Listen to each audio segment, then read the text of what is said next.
Milky Way fucking galaxy with space balls and a fucking model touching your crotch.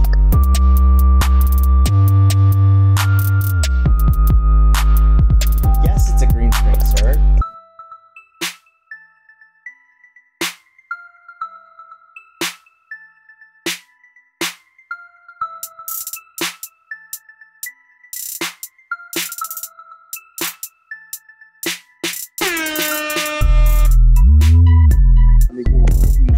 Allah Akbar.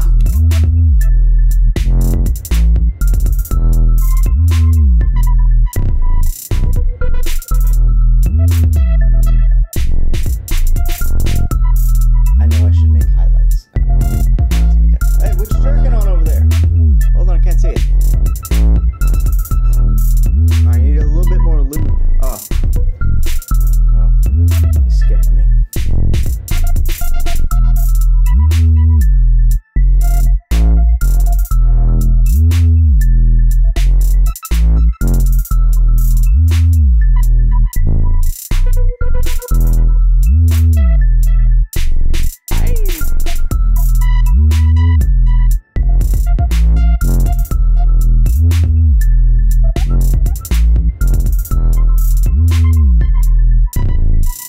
And our tax money goes to NASA at the tune of $56 million a day, and they're giving us fake pictures of Earth. Did you know that, sir?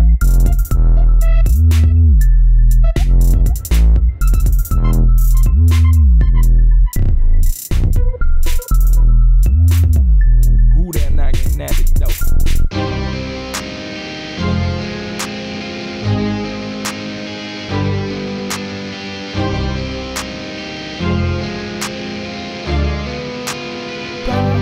Couple junkies.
So do you think that the Americans landed on the moon in the 1960s?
Paper thin, fake moon.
All right, everybody. How's it going? Welcome to another episode of the Flat Smackers and Horty Sheet Show live. We're gonna just do a call-in show, and yeah, I know. The last broadcast that I did just kind of went, but it's for good reason. So don't worry about that. I am going to open the phone lines in just a few minutes, or maybe in just a minute. I think I'll do one. I think I'll do one phone call, and you know, if anybody wants to call in real quick, I'm really saving the phone lines for a friend of mine who is just brushing up on something before she calls in, and maybe I'll just kill this little gnat in the meantime. That'll give me enough time. That'll give her enough time. I got to get another one of those electric bug zapper things.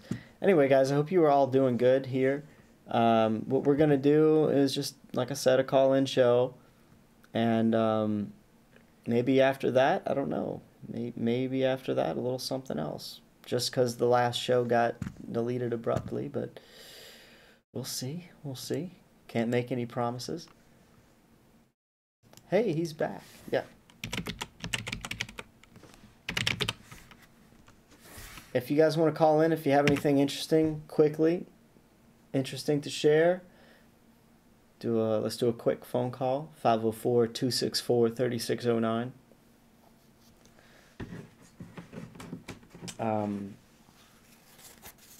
Joel, if you want to call in, now's a good time. Or Joshua, JM Truth. That's right, JM Truth. You should definitely give me a shot. Give me a ring if you're on here right now. Anybody want to call in? Go ahead and give a ring. And then and if you're ready, Krishna, go ahead and call. But we'll see.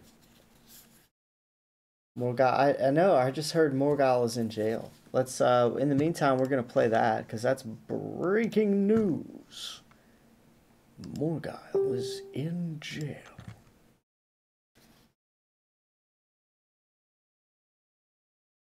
Let's see.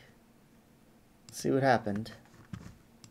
I have a bird cage sitting on the front of my house that's been there for almost 4 months since my husband left, and a couple of the wheels broke off, and it's so heavy that my son can't wheel it back into the house. It's for my Amazon parrot, and I don't even like asking for any help. I couldn't even ask like a neighbor, could you please help my son carry back my bird cage into the house? So for almost 4 months, that thing is sat out in the elements, getting, rained on, probably going to get rusty, more rust on it because it's still gotten rusty sitting inside of my screen glass sunroom, so my parrot's been just hanging out, sitting on top of the other bird cages that I had in my sunroom. But I don't like asking for help. So for these people to come forward and say, help us, it takes a lot of courage, guys. So sit there and judge and go, wow, like it's not easy to even ask for help. She's live. No, this is live right now. It's very humbling. It was very humbling. Yeah, it was. It was hard for me to come on here, but I love my husband so much. I had to do it for him because he really needs help. It's very embarrassing to him, guys. I want you to know that because he's not that kind of person. But John, the kind of attitude that John has, and he don't lie to people. He tells the truth. So that's why he wanted to reach out to his community, the Flat Earth community, the Flat Earth family that we have, because he knows that they know that he's a good person and he will tell the truth, and he's upfront and honest. Yeah, and it looks doubly worse at the moment because of these two warrant things, isn't it? And one in another state. So at the moment in paperwork, it just doesn't look very good either. Yeah. I mean, two things going on here. It's not just one at the moment. But the other two things right now have been taken care of. He has been bonded out on those. But like I said, they're not going to let him go because of this extradition. And there is this could go. All right. Wow, that's a big mess. Let's see if we've got. Let's see who we have on the first call here. Hello, welcome to the Horishi Show, Flats Americas Live. Who's this? Hello, this is Christina. Oh, how you doing? Yeah. All I'm right. good. I've managed to find this article here, so I'm ready to talk about it with you guys. Fantastic. There was some breaking news I was just going over, and a lot of people are over there listening to the Sun and Moon group right now. That's why I've only got 11 of us here. But it turns out, or 14 of us we have listening. We have 14 right now. But there is a popular Flat Earth content creator who has been on the Globebusters channel for a while, is in jail right now, and I'm not exactly sure why. But there's a big thing going on over there right now. So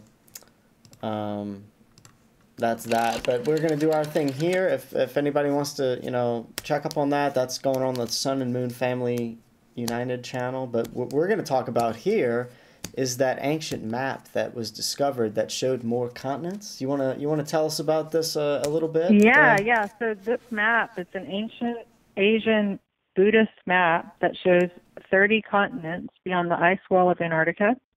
And so what's interesting about this map is it was found in like a cave. It was hidden away in a cave in Hawaii. And they published the article in 1907 in the Hawaiian Gazette.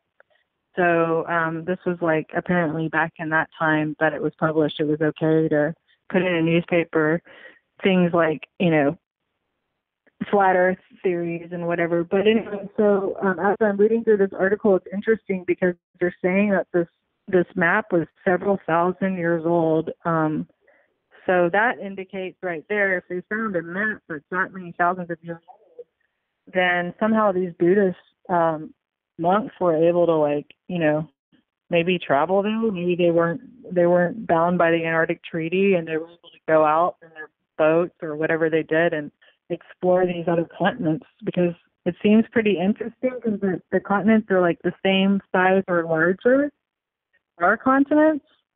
So then that's whenever, so I come from a history background, so I love history and I study it, and it's, you know, what I majored in college or whatever. But for me, what's interesting about that is, like, only recently, like 500 years ago, and history dates 10,000 years back. I mean, there's art from many thousands of years worth of generations, and a lot of the art indicates the flat Earth, like in the maps and just the, you know, the religious texts. But anyways, what's weird about this is, as I'm looking at it and I'm thinking about how it was relevant in 1900, it was still, like, a lot of people still believe that the Earth was flat. Only until, like, recently did it become like a globe. Like, even though for 500 years the concept has been repeated, only like within like the past 100 years has it been kind of accepted, because for like 500 years and tens of thousands of years before that, everyone really thought it was flat. So that's what I think is trippy. And so here we have a map, and why would, if you don't want people going somewhere, to tell everyone you're living on a ball and no one's going to have any curiosity about these other possible 30 continents that lie beyond the Antarctic wall, right? Exactly. Yeah, the ball theory has you not wanting to explore because it just tells you, oh, this is it. This is all the continents we have. No reason to explore. Ba-doom, bada-bing. That's it.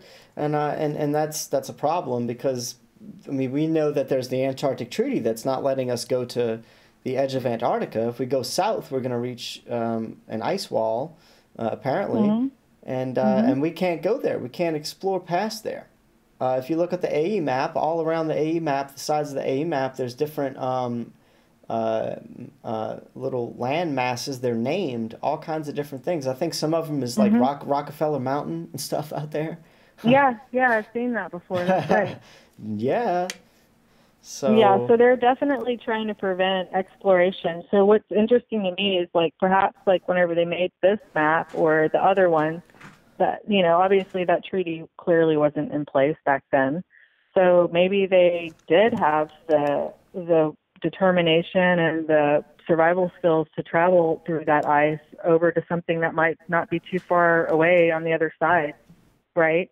And then from the way it looks, like, they're kind of just scattered. So anyone that could make the distance from, like, I'd say, like, the southern tip of South America over to the nearest continent on the other side, from there you're barely even, I mean, everything's really clustered. You could just, I just find it very believable that it's the travelable distance. If it existed, it wouldn't be beyond humanity's capabilities to go there. If that is there, the island is only about the distance from the tip of South America over to, maybe you're trying to get to, like, Russia or something. Like, that would be further than where this continent's located on, like, the closest one to South America's, you know, little peninsula down there. So that distance is about the size of, maybe, I'd say, all of Eastern Europe and Asia combined. That's that distance right there. And then from there, everything's closer. Like, you know, you have to travel maybe the distance of the United States to get to the next one. And then maybe a little bit, the next one next to that's, like, even closer. And then there's two that are even closer than that. Like, it'd be like going across Texas or something to get to the next. Yeah, so they're saying, like, if this is real, then it wouldn't be impossible for us to actually have a map that indicates all this stuff, right? That's pretty deep. Does that make sense? I mean, you could travel it. You know what? I can't wrap my head much around that kind of stuff. I'm being honest. It's hard for me to paint that picture in my mind. I have to have it drawn out. I'm terrible, and I'm sure a lot of other people are like me. You should look it up. You just have to Google ancient Buddhist. Here, what did I Google? I mean, look up ancient Buddhist map of the Earth. and it's 1,000-year old. Here, what does it say here? Hey, Guess I was older than 1,000 years. Are you watching the YouTube stream right now? No, I'm talking to you. All right, I'm gonna put you on. I'm gonna put you on the YouTube stream. On the YouTube stream. Okay. There you go. I'm gonna put you on the YouTube stream. No, I got you on there so everybody can see what you look like. What's that? I'm just kidding. Oh, okay. I was like, wait, they're looking at my ear then, dude, because I'm on the phone. But all right, cool. Have a nice ear. No, we have an artist rendition of Krishna up on the YouTube stream right now. So this is an artist rendition. How funny! I don't even know. Well, I trust you. But no, so no, this map, like what the subject here, it was in the Hawaiian Gazette, and it was published in 1907. So if you want to pull up a picture, it'll only take you 2 seconds to Google it and get an image of this black and white map. But basically what I'm describing now, so you can better visualize it here for everyone, is you look at the central pool, like the 7 continents, right? Wait, tell us the name. Center of the map. Let me pull it up so everybody can see it. What's the name of it? What could we Google? Okay, look, Google ancient Buddhist map of the earth. So I'm going to do it with you so I can, like, guide you through it better. Hold on. How do you spell Buddhist? Shit. Buddhist.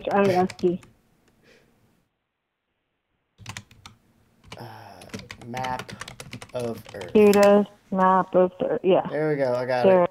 There we go. All right. Okay. So then click on images. All right. Hold on. All right. If you go to like the third image over to the right on the top row, in the middle or whatever, that's the picture that I'm talking about.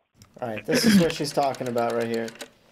Go ahead. Explain it to us. Now we're on board. All right. So now that you're looking at it and you have the center, so like you can see it's kind of like everything's tilted on its side, but the distance of the tip of South America, and now look at like if you go all the way up to like Alaska or like actually go all the way up to the United States, see that like it's very small. That distance is no further than the distance of any of these points between these other continents. So what I'm saying is we travel all the time from all over, from South America to Australia to wherever, we're all over this place. So this once you get from South America to that closest little continent right there, which is very doable, everything else is just right there. Like if you can get from there to there, you can pretty much get anywhere.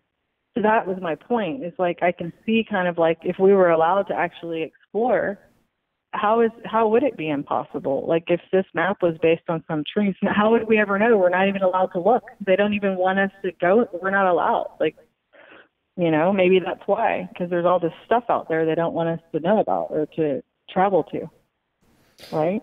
Yeah, well, there could be, I've always thought that they might be hiding land, and that's not an isolated thought. A lot of people think that they're hiding some kind of land, and there's different ways that they could be doing that with the GPS systems and the way that they control plane flight. And even, some people have been recorded, they're supposedly going somewhere in a plane flight, and the seat is telling them that they're going one direction, but their compass is actually telling them that they're going a different direction. So there's been a lot of trickery going on here, and it could all be playing into the fact that maybe they're hiding land. And this map was something that was made back how long ago? 1,000 years ago, at least. And this isn't the only one. This is just one example of that. So that's kind of like why I'm saying like the nobility back in pre-1900s, like I'm talking like 1800s, 1600s, especially before the 1600s, they all believed that the earth was flat. Like that was common belief, and it was in alignment with the religious texts and everything. I mean, that was kind of like the way it had always been until, 500 years ago, when they decided to start selling the earth on the globe earth theory, which makes perfect sense if you're trying to keep people out of all of these masses of land, these possible continents around the earth.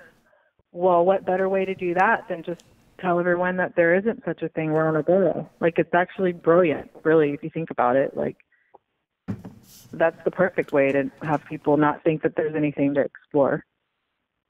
Right? Yeah, I really do feel like there's something to the fact that they're hiding land. I mean, I'm doing gut checks on all this, and That's what it tells me. They're hiding land. They're hiding the fact that there's land that we don't know about. Whether it's some underground bases, tunnels, camps, there might even possibly be tunnels connecting these to those. How do you know? How do we know? We're not allowed to access it, but it would be. What I'm saying is, it'd be possible. Like if you look at this map, this isn't within the scope of humanity's accomplishment at all. Like it's a completely doable mission, right? No, well, yeah, it's but what prevents? So why? So now they're like, you can't even all 13 continents, or what was it? The Antarctic Treaty. It's 13 something. They all decided to prevent regular commoners from exploring the Arctic. That's basically my understanding of the treaty, right? You'll get arrested, or possibly even I don't know. They might even kill you, maybe. I don't know. But you're not supposed to do it unless you're a scientist or something. What happened with Jarl Andhøy? With what? There's a guy named Jarl Andhøy that wasn't his crew. Didn't his crew go missing? See, that's what I'm saying. You might just go missing, seriously. But then they may not even be missing. They may have discovered something and are like, wow, this is really amazing. And who knows? Maybe they're not missing at all. Their journey still continues, right? They may never return. Not because their life is in danger, but maybe because their exploration was a success and they found, sustainability wherever they ended up and wanted to continue the journey and the discovery. So. Wow. Wow. What if Jarl Andhøy's crew made it out there and said, and maybe they found an island and was like, wow, guys, there's an island. Let's go there and get some fruits or something. Maybe there's some trees, bananas, and maybe they found some people that were like, hey, we got plenty of food. Yo, check it out. Come on. Yeah. Man. And then they were like, hey, you guys come from over there? Oh my God, how'd you get over here? Oh my God, nobody ever goes that way. That's Earth. Yeah, maybe. You don't go to fucking Earth, man. Earth is a trap, man. If you go there, you won't come back. You guys are all prisoners or whatever. Hey, so then there's this other one. I know, right? Then there's this other map. If you go back to that same search to the images, there's a blue and white one. This one's neat because it has two different sun and moon systems in it. So, and there's actually, wow, come to think of it, I'm looking at it now. There's a black moon. There's a white moon here on Earth, a black moon, and then there's a yellow sun. And then it looks like there's a repeat of that in the outer ring. We're looking at that right now. So that's interesting because, a lot of people debate the eclipses and what's going on. People swear it's the shadow of the Earth, and some people swear that, the Earth is flat. How could it be the shadow? They're above, those celestial bodies are above us. Well, what better way to explain it than the black moon thing, maybe? I'm just saying, I don't know that that's true, but from a historical standpoint, for thousands of years in art, there has been depicted a moon, a sun, and this black sun or black body or whatever. I mean, it's maybe it's a black sun. I don't really know what it is. Black hole sun, a black hole, won't maybe? You come? Yeah. Won't you come? Yeah, remember that? Yeah. Mm-hmm. Yeah. Never know. They might even put that in our face. Yeah, they might put that in our face, via music. Black hole sun. Won't you come? Flush it. What is it? Wash it all away. Flush it all away. Something. What does he say? I think it's wash it all away. Wash it all away. Woo. Yeah. And then you got Maynard from Tool saying, I hope Mom comes to, flood it. Basically, wash it all away again. Another flood analogy. Well, the flood analogy, right, with the heavens above and or the water above and the water below, kind of thing, Yep. God and separated then if you look the at waters these above. maps, Yeah. is that white area ice? Is that just frozen water around? Is the land kind of like how it is here, where the continents or land masses rising above a huge major water mass that's frozen? So the whole thing is like a hollowed out donut, almost. I don't know. Who knows that? But... Ooh. definitely something to think of. I mean, if I had never seen this map, I might not even know why. Why would they? Because that's a question sometimes if you're trying to talk to someone about whether the Earth's a ball or if it's flat or not. Everyone's like, well, why would they lie about that? I mean, isn't that an extravagant thing? Like, what?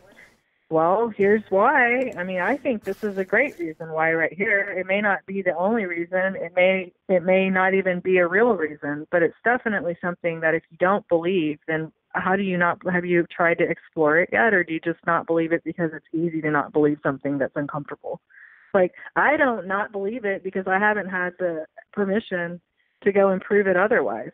I would love if I lived in a world where I had freedom to actually find rich millionaire friends with helicopters and the resources to go on a winter expedition and let's go see what, like, there's this map. It says that there's something over there. Let's do it. I'm down. You know, let's go travel from the tip of South America to this one that looks like it's right over there. It can't be any further than, you know, going somewhere else here on Earth. Yeah, right. Right. Right. She's talking about this right here, I'm sure. Yeah, like no big deal. Like, but I'm not allowed to. I don't have permission to do that because I'm not important or special or scientific enough or whatever.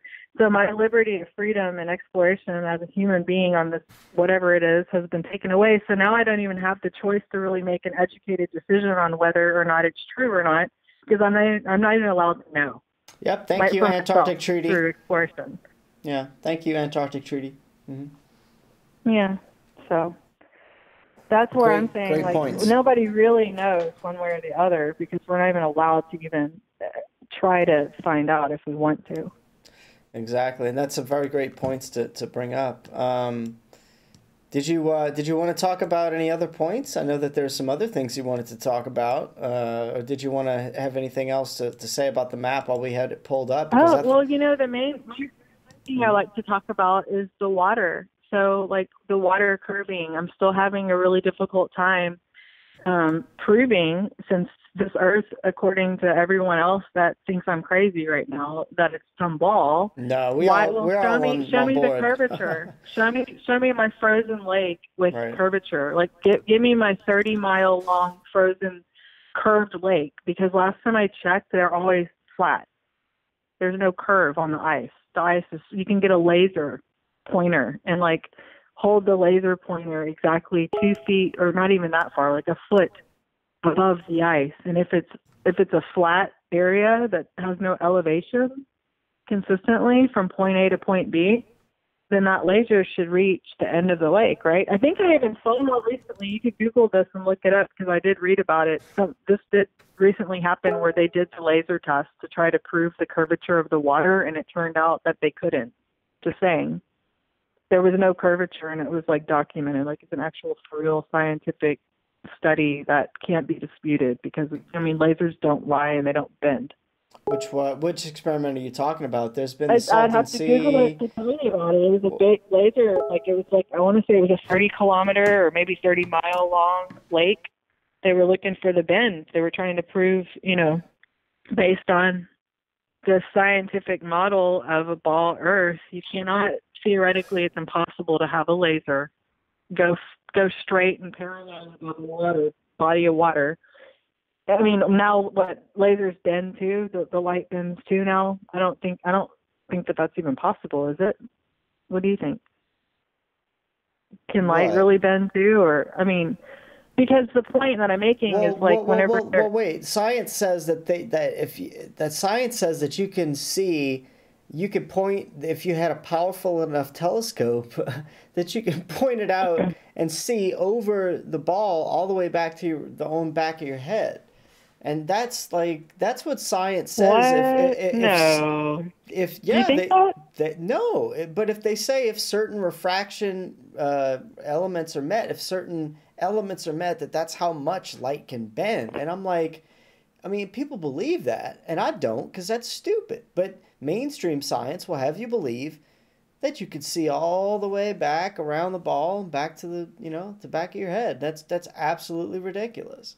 Well, mainstream science will have me believe my sister in Australia is upside down, hanging in a city with the water sticking to the bottom of the. I mean, the whole thing's ridiculous, really. Exactly. Exactly.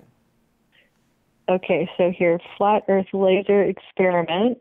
Okay, I'm Googling this to see if maybe I can find that very recent one that just came out. Here, longest laser experiment coming soon. Did they do it finally? Undeniable flat Earth proof. Well, anyway, yeah, I'll have to next time I'll call in and have some more of this. Oh, Lake Balton. No, I already found it though. I found it. It's here.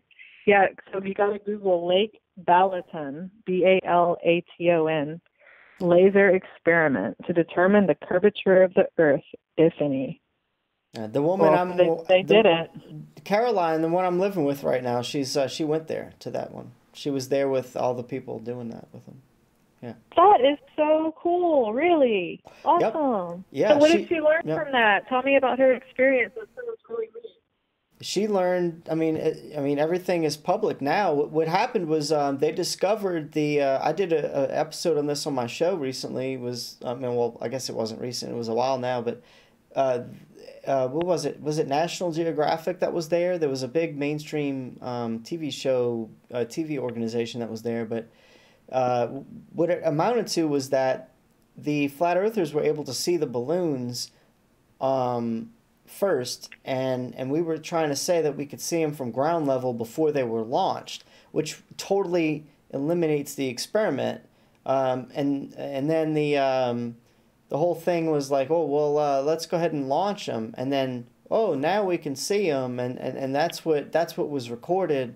But the fact that whatever crew was there to try to debunk the flat Earth experiment, they were trying to just get the damn balloons located first of all.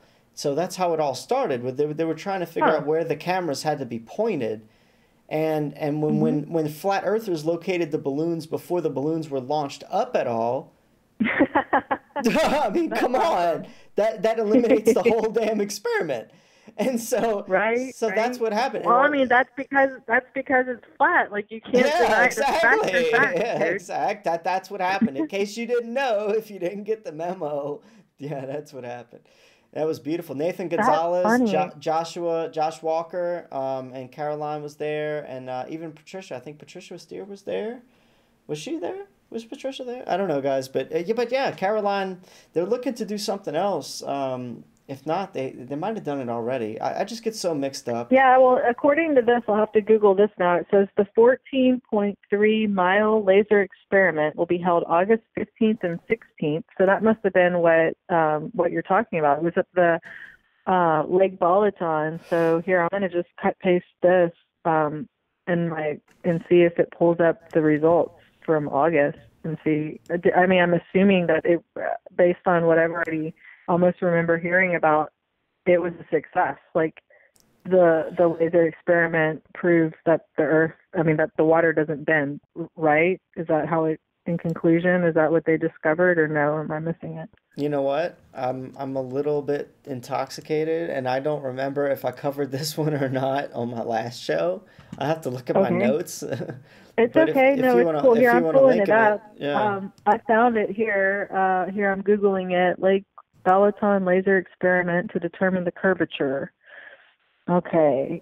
Now, like, I'm kind of just doing this freehand, so I don't know if these sources are good or not, by the way. I hope that they are, but I'm looking for some, like, honest, legit results. I think they were going 20-mile laser experiment on YouTube. So someone even did a bigger one since then, apparently.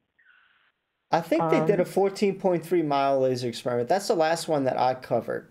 Is that what you're seeing? 14.3 This is miles? on. Okay, so I'm at metabunk.org. METABUNK.org. Metabunk. Oh, I don't trust Metabunk. Escaping the rabbit hole: How to debunk conspiracies. Okay, so these are people that are trying to, like, prove that the Earth is, I guess, still a globe. Is what this is. Right? These people, like, are in denial. Yeah, exactly. Yeah. Okay. Well, but no, not necessarily, because then you have, of course, in the comments, you've got both sides. That's just the way it is, you know? So let's see what both sides, maybe they have the result. Well, but yeah, so that's my point. Oh, you know what? I might be getting the Salton. Hey, you know what? I might be getting the Salton Sea mixed up with Lake Balaton. That might be what I'm doing. Oh, okay. Yeah. So anyway. With that being said. All right. So yeah, I'm skimming through here pretty quick, trying to see some. But I can basically my point here is I have yet to hear of an experiment where they're able to find the curvature in the water. Like so far, everything's coming up flat. Like the telescope. If you're looking for the boat that supposedly disappears over the edge of the horizon, but then yet you bust out your telescope and boom, it's right there again. So everyone that believed that it was curved over there was wrong because they don't have eyes like a telescope. So it's not their fault. They just it was an optical illusion, really. So far that one, as far as I know, no one's been able to prove that through that way. Like no one can see the curvature with the naked eye. That's impossible. Yeah. And then this experiment, since these are going out, further than that, the laser experiments, as far as my understanding, they're all coming back flat too. Flat, yeah, they're all flat. Right. No one's found any curvature. I mean, people are trying to prove the curvature, so they're going out there thinking, "Hey, I'm going to show you. Like this is going to make you quit talk," and they never do. Like they always come back going, "Wow, our laser managed to, go 16 miles this time, or 14 point whatever miles, and now there's a guy doing it 20 miles." And before you know it, it'll be like, who knows? Like it depends on how powerful the lasers get, but that's a whole other thing. Like I know the Navy has lasers that I want to say.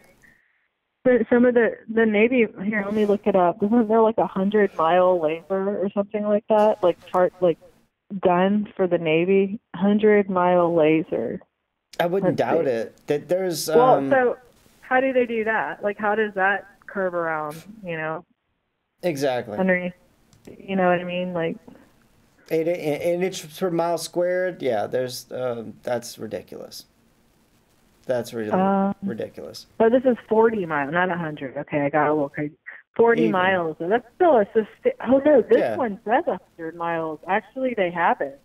Oh yeah. Yeah. Well, so that's my point right now. Like, that's what I'm saying. Like, we need to follow those stories. If you want to convince someone, then have them prove you wrong. Be like, oh, okay, well, if water bends around Boston, why don't we, look at some experiments where laser tests were done above salt beds or frozen lakes or flat, not even frozen lakes, just lakes that are level on both ends of the, banks, point A, point B kind of style. And they've been doing that so many which ways to Sunday on the internet. You can look at several examples of that, of where, it'd be impossible to see point A from point B if it was really a ball, is all I'm trying to say.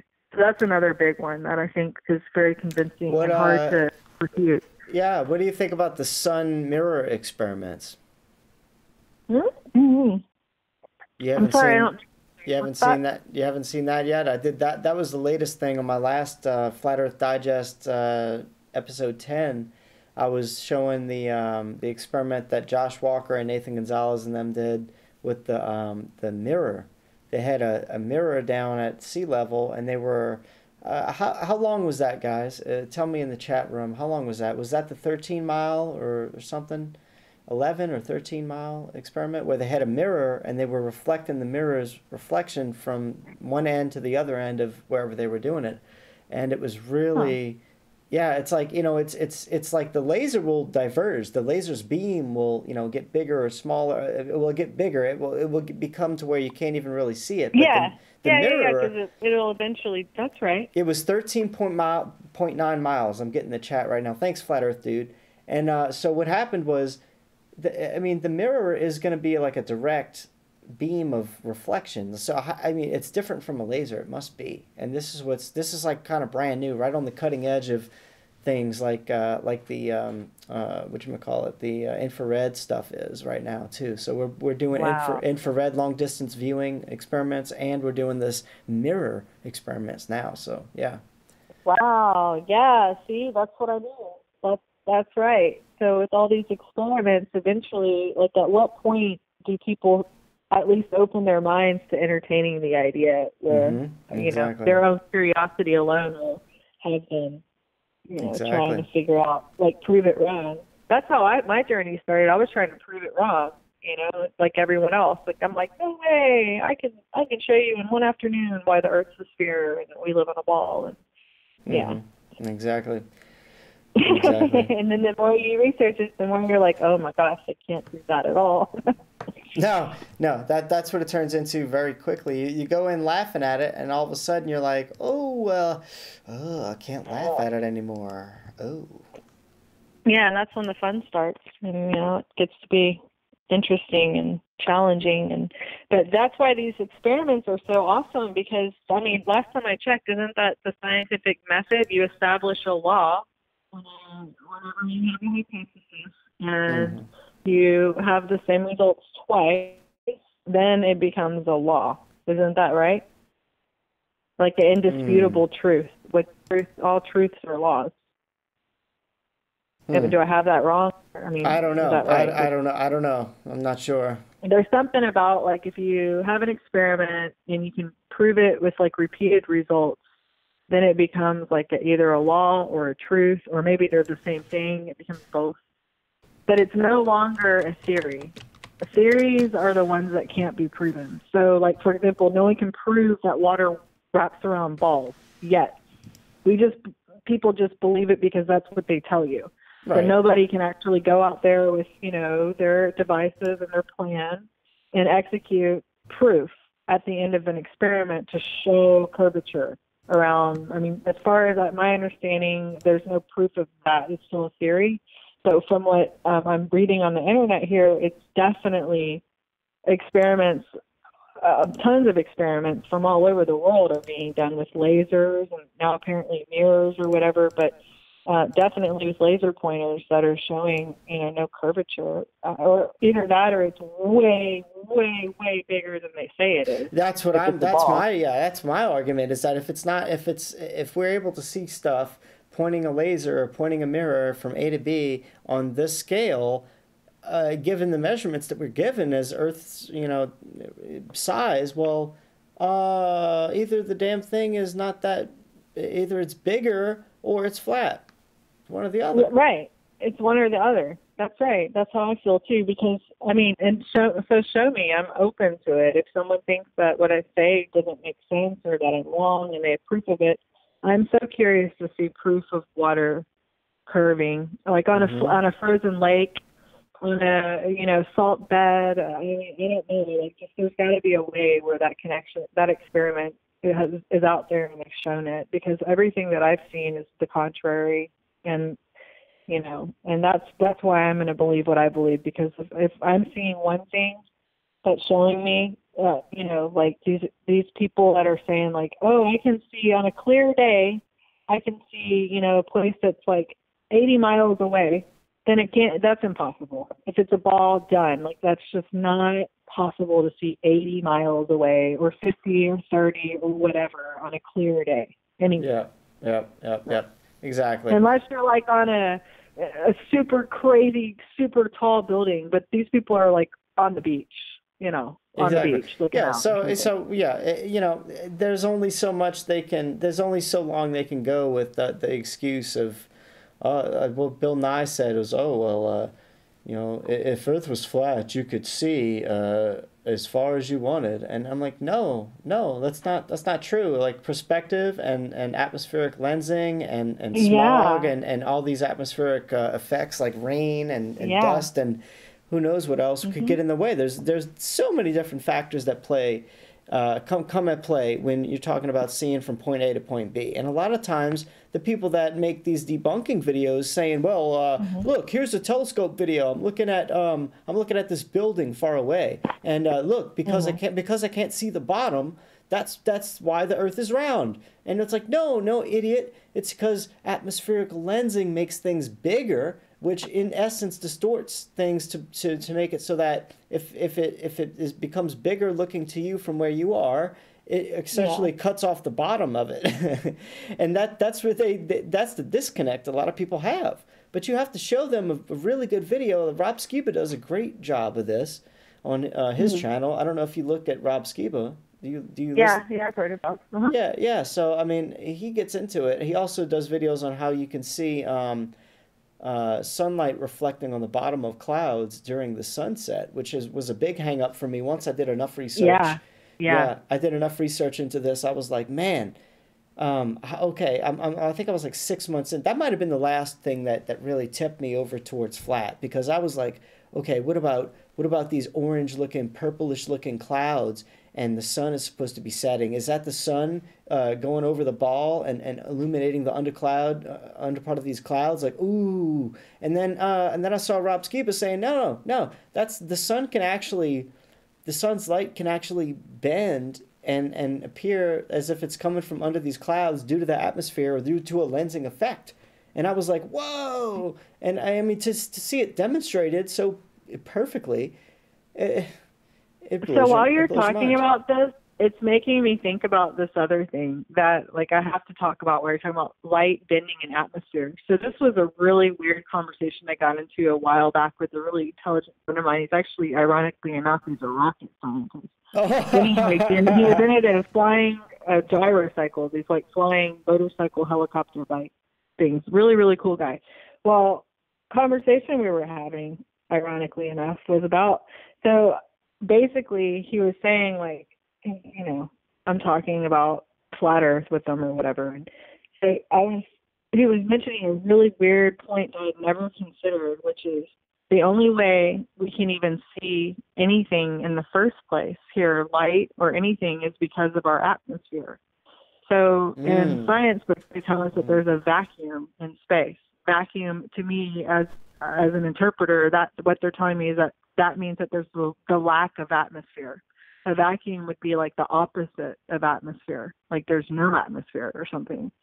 So from that perspective, I'm thinking, well, interesting that you say that, because, like, if you need light to see stuff, then maybe, you know, the sun or the stars don't look like anything the higher up you go, if that's really true, because how does the light, what molecules or what particles is the light going to cling on to even deliver, you know, the final, like, from your eye to the source? Like, there has to be something for the light to travel to even be an illusion in the first place. Does that make sense? Then I was thinking about, well, in that case, if space is really a vacuum like they say it is, then everything should be black. But it's not. Like, we see all these stars and we see all this stuff up there. You know, it's never black. It's always like starry. Or the higher up on a mountain you go on a clear night, you're going to see a canopy of stars with the less Earth light pollution. But so that's why I don't think it's a vacuum up there. I'm like, how is it a vacuum? Because I can, you know what I mean? Like, even though from Earth I'm seeing it, like, yeah.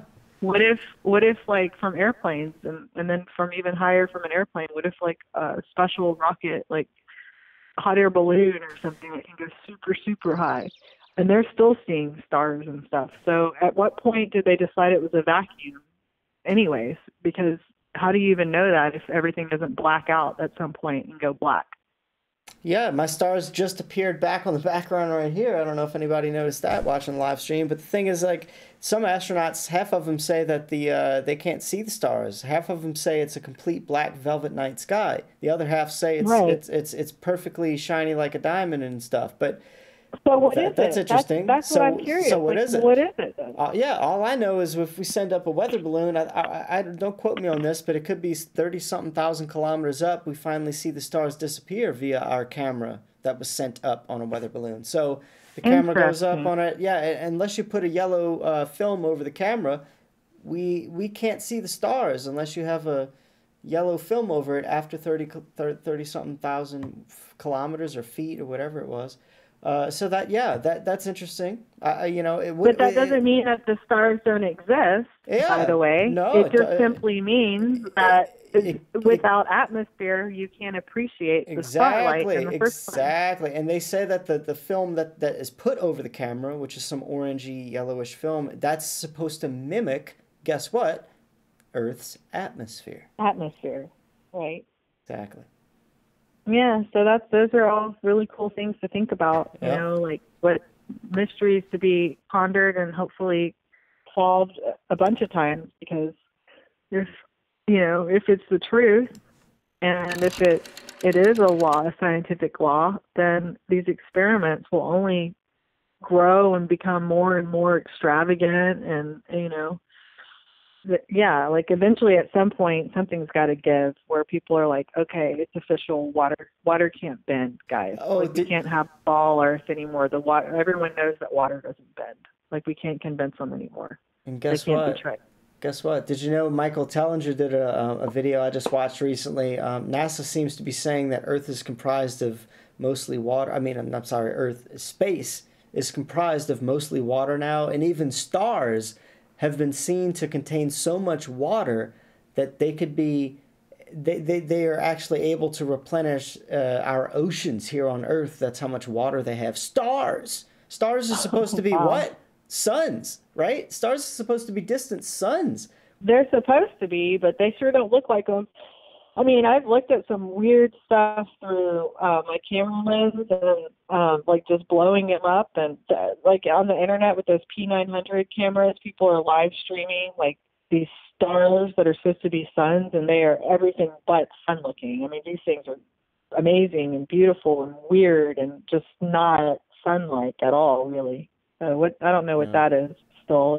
It's something I can observe, but I'm not quite sure what it all means. Well, I'm certain it's not a sun. Michael Tellinger did a really, really good video. It was like 20-something minutes long, maybe 17 minutes long. I don't know. It was about how NASA has so many articles about space being comprised of a lot of water. And, oh my goodness, it really makes you think, what is space? What is real? I don't know. I probably should highlight that and highlight it on my show, because a lot of people haven't seen this, and NASA is putting it right out there, right in front of our faces. We just have to pay attention. Yeah, it's right there. I mean, and like I said, like that, think about it. They have, we've talked about this, not here, today, but the budget of NASA is so, just lucrative and ridiculous. Like, think about it. First of all, if you're trying to do some major space exploration, and it's like opposite world from what I can tell, like all the truths are inverted.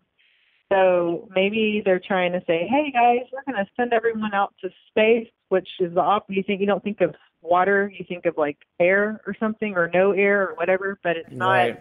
Think of water, right? But then yet if you go to NASA, I'm in Houston, I've been there, like they have this big pool and the guys go down and they do all their practice in the water. That's not, I get the weightlessness aspect of training, but yet water is also plasmic and very heavy, in the opposite of empty space flight. So I don't even feel like that would even be a fair training for someone to be in the heaviness of the water in a thick suit practicing something whenever the atmosphere that they're going to go, or the lack of atmosphere rather, that they're supposedly going to work in is super light and not watery or plasma-y at all, Yeah, right. It just doesn't make sense. So maybe they know something. They're not telling us, but maybe they know it's all water, and that's why they're doing everything in swimming pools, Maybe they know it. I don't know. I know that we've caught them with cables flashing above their heads. I just did a stream the other night with the cables flashing above their heads in their Apollo missions on the moon. So we've definitely caught them faking that. I don't know if we've ever been off this Earth. I know the videos of Mars are coming out looking really interesting. There's some people talking about. Yeah. There was like a snake found somewhere. I don't know if that's a fake thing or what, but you gotta really be careful. Yeah, but you gotta really be super careful, and you gotta look at this with a fine-tooth comb. All the stuff you hear about it. Oh my God. But yeah, when you look at the landscape, there's a meme of Mars, and the landscape behind the mountains behind whatever they're showing matches up to some landscape here on Earth. That's a problem. Yeah, I've seen that's that. a problem. They do that all the time. Yeah. So that's a real problem. And then also some of the common sense stuff about, well, look how dusty the Mars environment is, yet our pictures of Mars with the rover looks like somebody just went there with a frickin' baby wipe and baby wiped the Mars rover off before it took this wonderful picture of Mars. I'm like, well, where's all the dust on the rover? And then how do they get pictures of the rover taking pictures? Right. You know, like oh yeah, I know. Oh my God, who's don't get taking me started. pictures? Don't Like get, who's oh, that? Do don't they have get, a rover that's assigned to follow the rover? Don't get me started. Don't get me started on that. How You're many smart. rovers are up there? She's smart. Yeah. Yep. Exactly. Well, anyway, look. Hey, it's been an hour. I've All drunk right. enough. I got to pee so bad, but other than that, I think it's a good time to end it. Yeah, it was nice starting. Yeah, I do want to take another call after this, but Krishna, thank you so much. We'll definitely hope to have you on again because your insight into a lot of this has been cool. I love your ideas on the map, and I definitely know that you have more to talk about when it comes to the map and exactly why flat Earth is a thing or what flat Earth could be. I know some of us think that it's the AE map. Some of us think that it's an infinite plane. Some of us think we can fall off. Some of us think it's Pac-Man, whatever. But what if we're like I remember us talking just just touch on it just before we go here is what if we're like sort of quarantined here, and would you say the inner or outer rings are more or so advanced, more or less advanced? Yeah. Yeah. So no, I would actually think that it could be a combination of both, like more advanced yet less advanced, or maybe both. They could have, but more advanced in the sense that maybe they're not as dependent on the system that keeps us in slavery. Perhaps they're more, tribal or something, like in the movie Avatar, like how the blue people were in Avatar. Maybe it's something like that, but then it could also be, who knows, they could be super, super amazing, like the smartest of all of the pioneers and explorers that end up at these places, and then they have kids, and then they end up with, those are like the best explorers on Earth, but they just keep exploring and they don't want to come back here, maybe. Interesting. So we can definitely talk about some other stuff next time. But thank you so much for calling in tonight. It was a real treat. Yeah, well, take care. Have a good night. You take care. Happy We'll talk holidays. again. Happy holidays, you too. Yeah. Bye. Bye-bye. Awesome. All right, guys, we're going to take a quick beer break, and when I get back, we'll take some more calls. This is strictly a call-in show tonight, so give me a second, and or give me 2 minutes or whatever, and I'll be right back. Huh? How about that? And I'll immediately address the chat as soon as I get back.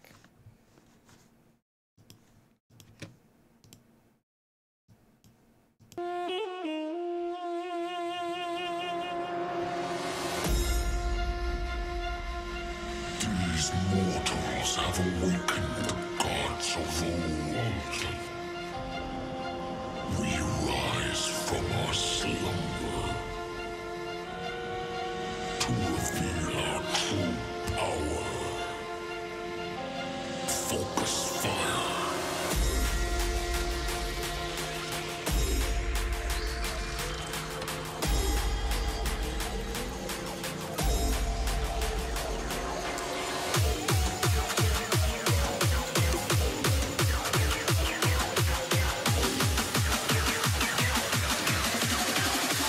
Now to strike.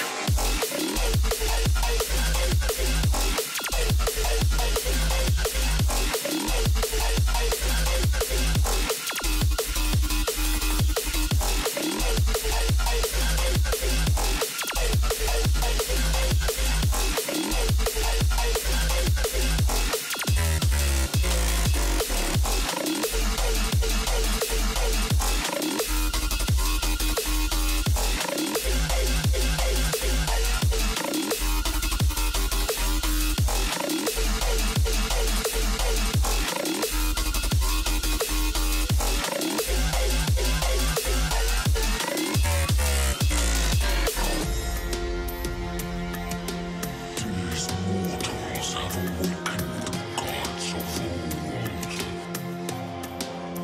We rise from our slumber to reveal our true power. Focus fire.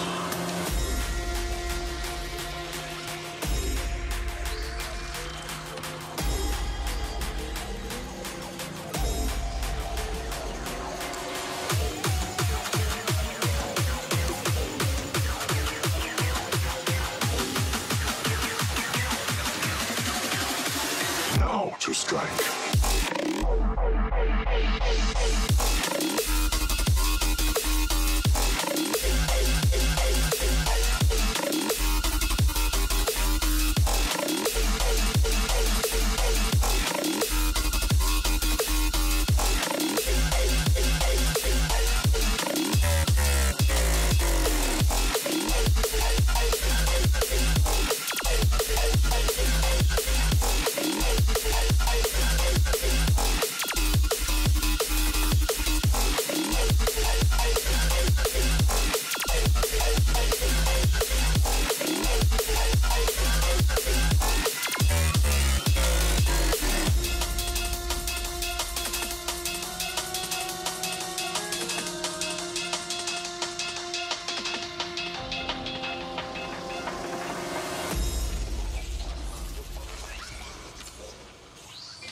You could take the treat.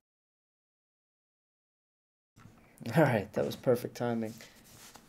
Okay, so I want to thank my good friend Krishna for calling in. Thank you so much for that. I'll send her a little voice message thingy right now. Thank you so much. That was awesome, and we got to do it again sometime. I'll send you a message after I'm off air if you want to talk again sometime tonight. If not, we'll catch up later. Peace out. Awesome. All right. And then Caroline just said, "Oh my God, I'm so tired." She's got to be about on her way home right now. Oh.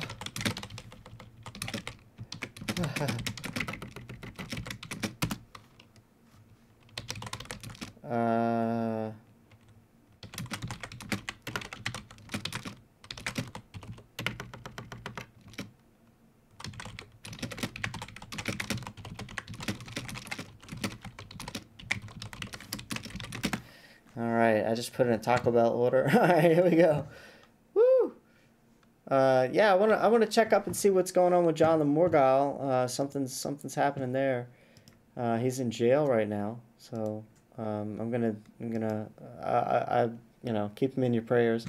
If you want to call in, I'm gonna put the show number in 504-264-3609. Call in. JM Truth, that's you. If you want to give a ring-a-ding-ding.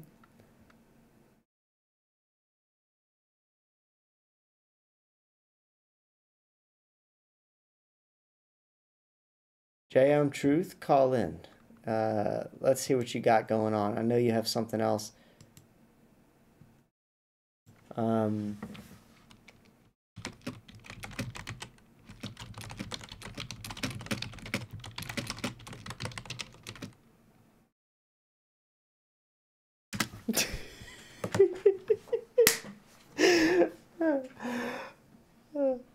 ahead and give me a ring. Give me a ring.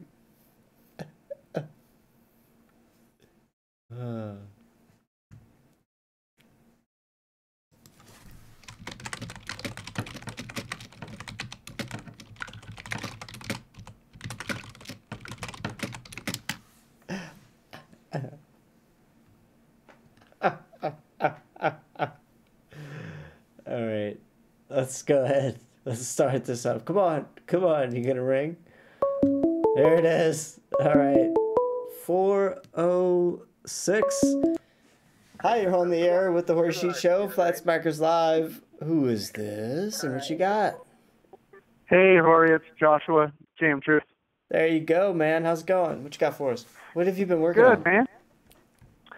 Well, like I know you like to write scripts, I've been writing my butt off with a ton of scripts. I've kind of revamped my website. I've got a whole section now dedicated to science and philosophy.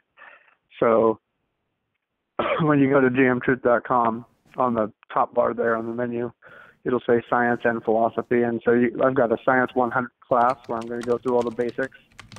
and then a Science 200 class where I'm going to get into flat Earth cosmology and that kind of stuff. And I've broken it down based on physics and biochemistry. So I talk a little bit about the human body too and things and health. The philosophy end is going to be really big because I'm sort of seeing that philosophy, a lot of philosophy has no logic behind it, Ori. People just say whatever they want to because they want to. So without logic and ethics, philosophy is basically meaningless. You know what I'm saying? Yeah. So I heard the gal that we were just talking to. I'm surprised because of all of these scientific tests, a laser test would be a scientific test. I mean, the entire science community should have been blown away by it. But it's almost like they're ignoring it. I mean, the laser test should be all over the earth. It should be all over the news media. You know what I mean? So I'm baffled at the stupidity that I'm seeing at the moment. So. Well, I am too, and that's a problem. That's why I urge everybody, just in your own capacity, to start talking about flat Earth. Start talking to your friends. Start talking to your family. Whatever the hell you got to do, just get it out there.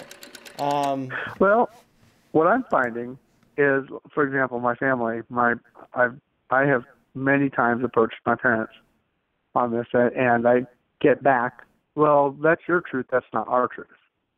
And the whole reason I started my philosophy section is because we have used words incorrectly, and it's kind of do as thou wilt, almost philosophy, where I'm going to believe what I want to believe. People are not going to like one of the videos I do because it's belief versus truth, and I'm going to break it down and show how belief and truth are actually opposed to each other.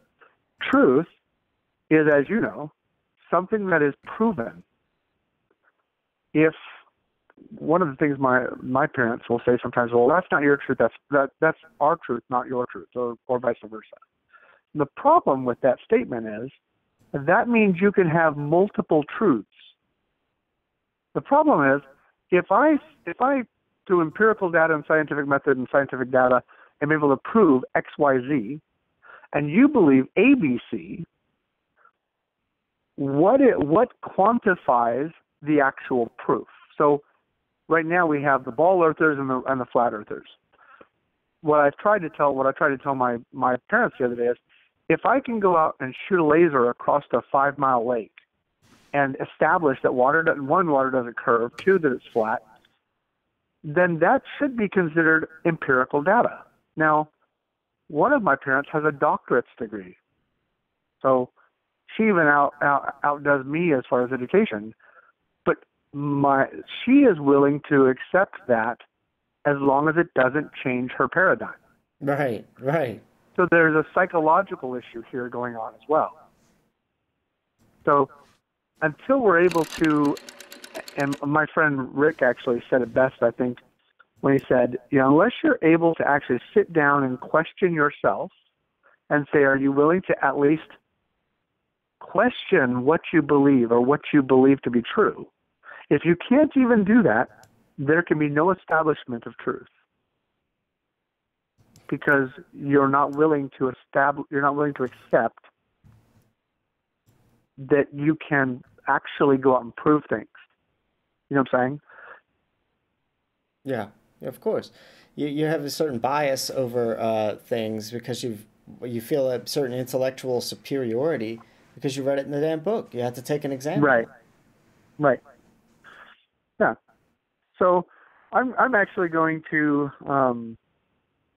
do a little, could call it a gimmick. As a filmmaker, I love to have funny things in my videos. So I'm revamping all of my scripts. I'm rewriting all of my stuff. I'm actually going to redo it all, especially go back and actually do the science. So I'm going to have science courses where I talk about theory and philosophy, and then I'm going to have labs where I go and I do the actual experiments and show people, hey, look, gas pressure, we're going to do it with a water rocket. really simple experiment, but it proves you can't have a gas pressure next to a negative pressure or a vacuum. Now, again, I've tried asking my father this, and my father, unfortunately, is like, well, apparently there's enough evidence to show the other side. Well, I'm baffled because I'm like, look, you taught science for so many years. You understand scientific method. You understand this stuff. I can't believe what I'm hearing from physics teachers, Jorge, in high school. Like, it's almost, I mean, it is. It's like they're completely indoctrinated and teaching directly out of a textbook. Mm-hmm. And regardless of what is being said, regardless of whether it even makes sense and has been proven empirically. Exactly. That's this common theme now with our education system. Yeah, my kids. Well, Jorge, you know I got kids. My 15-year-old is coming home and going, Dad, I don't understand half the stuff they're teaching me. Of course, my son understands the Earth's flat. My son understands a lot more than most people. So when he comes home, he's like, they're teaching us this in biology. And I said, well, you know, to give an example, he and I have gone around and he and I have kind of not debated. We've had a talk about H2O versus OH2. Same thing, same molecule. I just put them in different, positions. You would have a biochemist or a chemistry person tell you they're not the same molecule. They are the same molecule. Where the oxygen and hydrogen is placed in the written text does not change the molecule. It doesn't even change the mass of the molecule. But that's what they're teaching in school. Because my son came and when I said, well, OH2 is the same as H2O, he says, no, it's not. Well, it is. You just can't write it out that way in the mathematical equation because they write it out a certain way. Yeah, I wonder if that's a form of hiding our knowledge. If we were to attempt to combine any of these things ourselves, if they're going to change the way it's presented versus how it's written out, or the way it's done versus how it's written out, then that's a problem. I don't know. That's what it sounds like. It sounds like they're trying to obscure stuff. No, they are. They are trying to obscure stuff. My 15-year-old comes home and he's talking about how they're teaching about space and planets and stuff. And he, right now, because he wants to be accepted in school, doesn't want to rock the boat. Exactly, rock the boat. He and at 15, I don't want him to go and have to deal with some of the stuff that we do. You know what I'm saying? Exactly. So I just said, hey, learn their crap, take their tests, get your high school diploma, and then be done with it. I would tell him, look, make friend, like here's $50. Get your smartest friend that you're close with, cheat on his test. Give him $50. He'll be fine with it. Like, don't even burden your child with having to stock crap and garbage in their head. That's what I would do. Right. I'd be tempted. I'd be tempted to do that. That's funny. Yeah. That's hilarious. I'd be like, bro, don't just find something else to do with that time. Cheat off your friend's test. Good. Be good to go. Right. Fine. Well, yeah, like there's so much wrong with this whole society. We have a friend of ours that's staying with us, named Rick, and we've had many discussions about different topics. But one of the things, like even I had a long talk with my parents yesterday, trying to get my dad to say, hey, look, if I brought you empirical data, would you be willing to change your thought process? And basically the answer was no. I was baffled. I mean, totally boggled. I'm like, have you even gone to look at my page where I talk about gravity and show electromagnetism versus their Newton's mathematical equation, which apparently came out after Newton was dead or long after that. They hijacked the electromagnetic mathematical equation and assigned it to gravity, which is not electromagnetism, not same force. So on my page, I show that on the gravity page under the research topics, and my dad's like, well, yeah, I did. I looked at it, but I didn't. I just, I don't agree. Well, okay, but why don't you agree? Because again, I'm baffled because, again, my father has a master's degree. He and I are at the same level. We understand empirical data. We understand research. We understand the scientific method. But, again, he's not willing to change his paradigm. And in the defense of my parents, because they were both teachers and I love them dearly, and they were very good teachers, I would openly put out to any teacher, in this whole paradigm of flat Earth, round Earth, I think teachers need to be given some grace, because in the education system, they don't know any better. They're given a book and said, you have to teach out of this doctrine. Exactly. And so that's what they teach. And so the teachers are not actually the ones that we need to be blaming. We need to be blaming the people that put that curriculum together. So the only way to change this is going to be to change it from within, and that's, as we've talked about before, going to take a huge to do about it. But like I just wanted to say, I'm super excited about the new science and philosophy video series that I'm doing, and I've got an outfit for the philosophy series. I bought a philosopher's coat. Yeah. And so I'm going to be doing kind of a. I see you in your coat here. We got you. Look, we're all looking at you on your webpage. Let's talk science and philosophy, and there you are in your coat. Yeah, that's my old science coat. I bought a new one, the Dr. James Howey coat. So it's the one with closed collar. You know what I mean? And then my philosopher's coat actually is completely different. It looks like an old Victorian coat. And the reason I chose the Victorian era is, have you ever looked into some of this new stuff about our history, that our history may not go back beyond 250 years ago? Like, there may have been a whole peaceful society before then and they destroyed it. There was a whole peaceful society it and then into they the destroyed stuff. it? Yeah, it ties into mud floods. Have you ever heard the term mud floods? I have. Yeah, I did. And yeah, that's interesting. I've been, when stuff is hitting your consciousness and you've heard it like a couple of times. This is the second time I've heard about this mud flood that supposedly may have even petrified the giants or the titans back in the day or some stuff like that. So, it's crazy stuff, dude. Yeah, it's complex. It's complex. We talked about the deception. The deception actually and I started researching long, many years ago.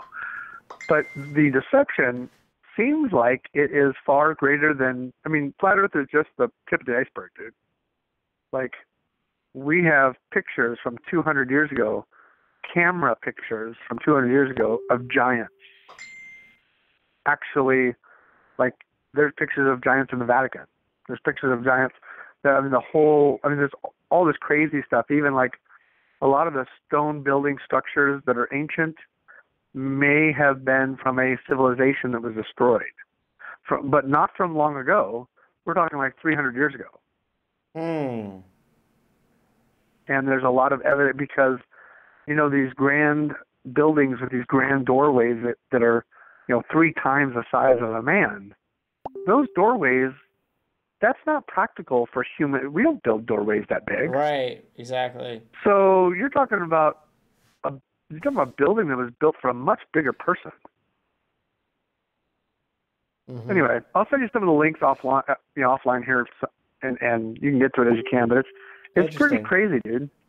Have you ever heard the term Tartaria? No, I haven't actually. It was apparently a huge white. Well, I shouldn't say white. It was a huge civilization that apparently encompassed the entire North Hemisphere, if you can call so north of the equator. Let's put it that way, because it's not a globe, but like all of Russia, a lot of Europe, Northern Europe, and most of the Americas and Canada were all Tartarian land. And there was this whole civilization that lived very amalgamous. They had basically one religion, if you can call it that. They were a peaceful society, from everything that we can tell. And they were destroyed basically because of usurpers and craziness and people wanting to, not to throw up the name Rockefeller, but, Right. Wow. Well, interesting. Anyway. Interesting. Anyway. All right. Some more cool stuff. Well, so, when you start completing more stuff, man, let me know. Like, give me some highlights, or let me know what to highlight whenever something's good. And I'll definitely highlight it on the show, or I'll invite you back to talk about it. And I appreciate what you do, Right on. man. Hitting at everything at a scientific level like you do is really what we need in a lot of aspects. So keep it up. I noticed you had a degree in you had some paperwork going on. Let me see what it said here. Instructional design and technology. Yeah, it's a Master of Science. It's in teaching. Yeah, Master basically. of Science. Yeah, there you go. Yeah, Master of Science.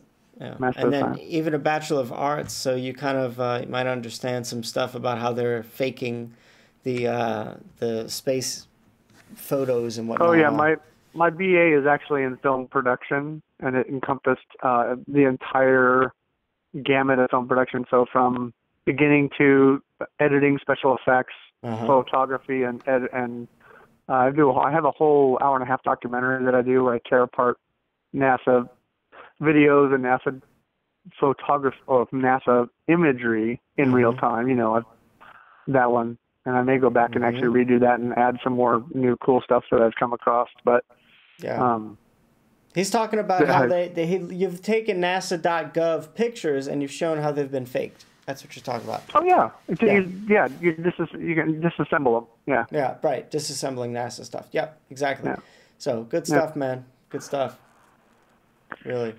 Yeah, because an image, that's what a lot of people don't realize. An image and a photograph are not the same. A photograph is, as you know, taken from a camera and it's shot in real time. An image is a composite of multiple elements to create the illusion of a photograph. But it's not a photograph. It's actually a composite.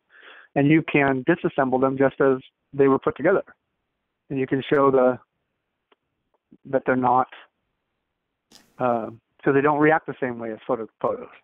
So anyway. Yeah, cool. Well, good stuff, man. We'll have to have you on again. I really appreciate you taking some time out, making a call, and giving us some info about what you do. Because guys, JM Truth TV YouTube channel, check it out. He's just getting started, and he's got a lot of good stuff to say. You'll definitely want to see what he's got when he puts it out. Thank you, man. Anything else you want to say? Anything else? No, I just want to say publicly, Flat Earth is not a debate. It's a scientific fact, and it should be able to be proven. Yep. I wish let's stop debating. It's not a debate. Exactly. Let's stop arguing. Prove it. Science. Lay out the scientific method. Lay out the scientific proof. They can either accept it or they can go stick their heads in the sand. Exactly. So anyway, great. Right. You did great work, man. Love you, Hori. Thank you, man. I will talk to you sometime soon, I'm sure. All right. Have a good night, bro. Take care. You too. Peace out, bro. All right. Now I gotta... What?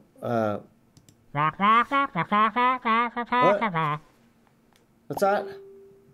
Oh, we got a disturbance down at the Tesla car.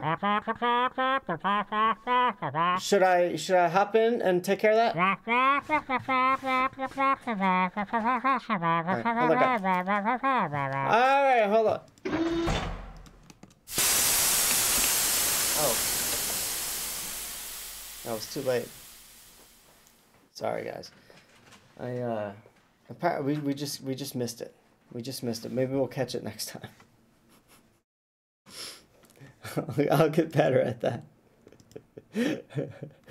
I just saw the Starman Trooper was coming by, and the minigun was about to come up and blast him away, but I couldn't get there fast enough to actually do it. But I thought I had more time. Sorry. In the next Spaceman background, we'll have some fun stuff. But that was cool. That was JM Truth TV, guys. Check it out. JMTruthTV.com. And also JMTruth.com. JMTruth.com. And his channel, JM Truth TV, on YouTube. So check it out. Anyway, I think I'll end it here. I'm about to get some food in a minute, so it's about time for me to go. I'm gonna say hi to everybody in the chat though, real quick. I don't know. Should I end it here? Should I take? Should I end it here? I don't know. Yeah, I should end it here. If I do something else, I'll label it and I'll come back online, but I'm not sure. I'm out of beer too, so I don't know how much more I can do here. Joel B, how's it going?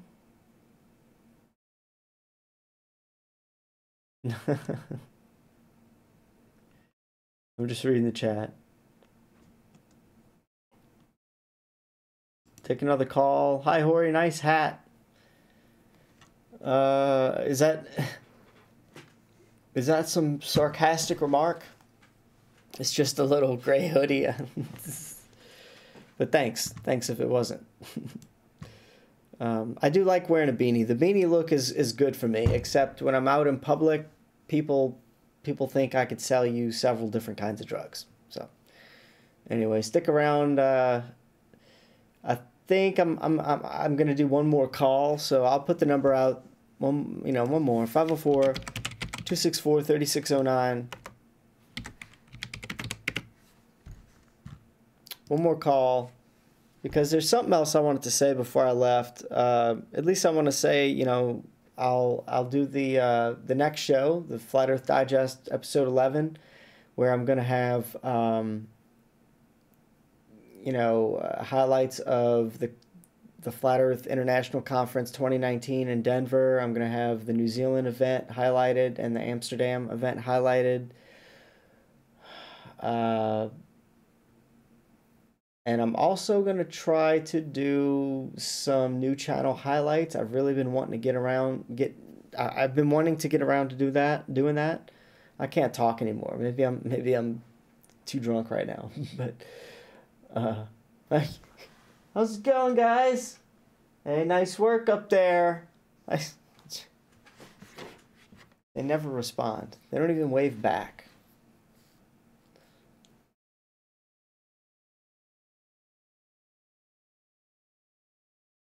Joelle, I need to get your soaps in here and show them off. But you guys should check out handmadewithlove.online. That's Joelle's lovely soaps.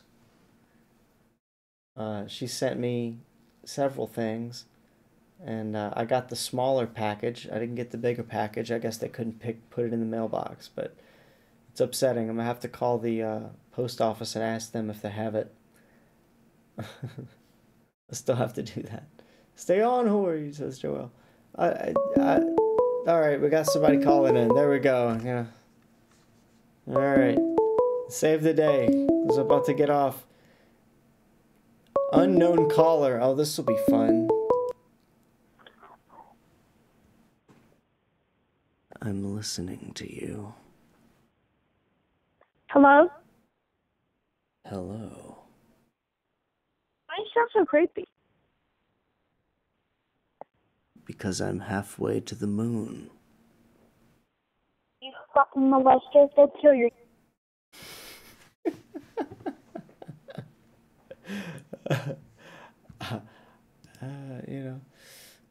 It pays to have that sixth sense ability sometimes when you know you're about to get trolled. But the